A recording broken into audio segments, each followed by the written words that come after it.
Hi, my name is Rebecca Gresby, and for this week I'm going to be talking about Chapter 7 from our Media Ethics at Work book. So the case from this chapter is about a turf war that started between two biker gangs at a statewide biker meet in Waco, Texas.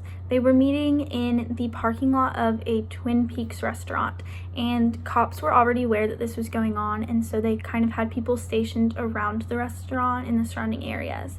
And so at this meet, a fight broke out because one member from one gang ran over the foot of another biker from another gang with their motorcycle. And so after that, there was a big fight. Both sides began to throw punches. There were guns involved, knives, chains.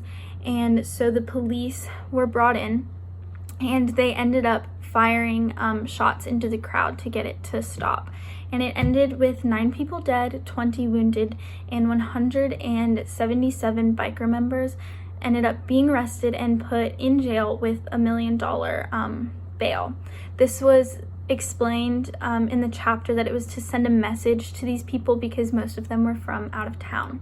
And so this is where the ethical dilemma comes in. The police were not going to release the names of the individuals that passed away until after all of the family members and next of kin were notified by the police.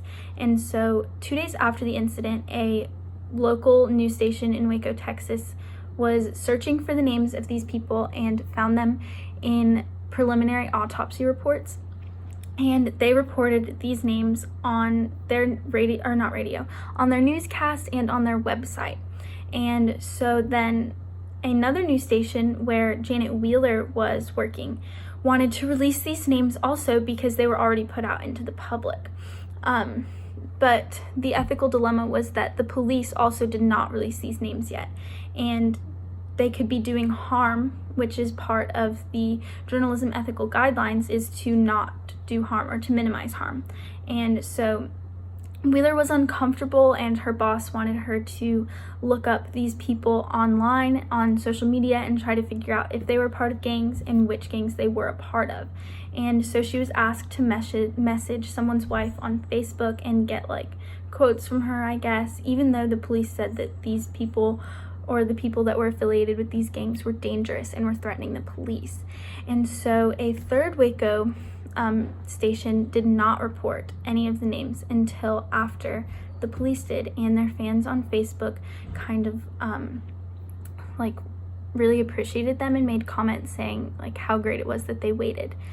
And so, like I said, the ethical risk was to weigh the pros and cons of whether or not a family member would find out from the media rather than from the police that a family member had passed away. And Wheeler was disappointed that a majority of the people at her news station and her bosses didn't care about releasing the names before the police did, and that she understood that they wanted to be the first to report something, but at what cost?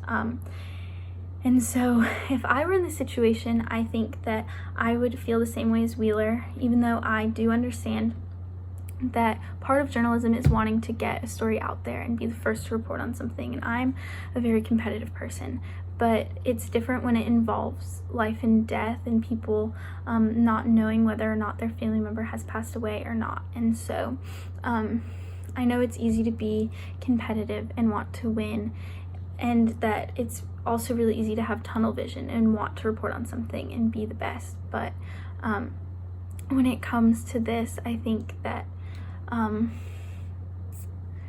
your main goal should not be airing a story that nobody has seen yet. It should be to do less harm than somebody else. And it doesn't matter if somebody else has already done something bad. It matters what you do and your ethical decisions.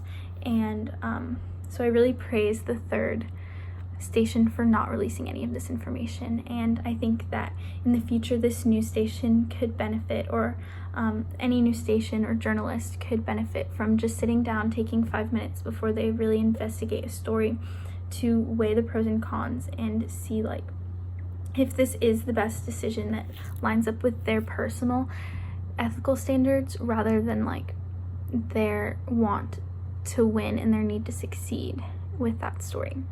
And so thank you for watching this video. That's all I have for this week. Bye.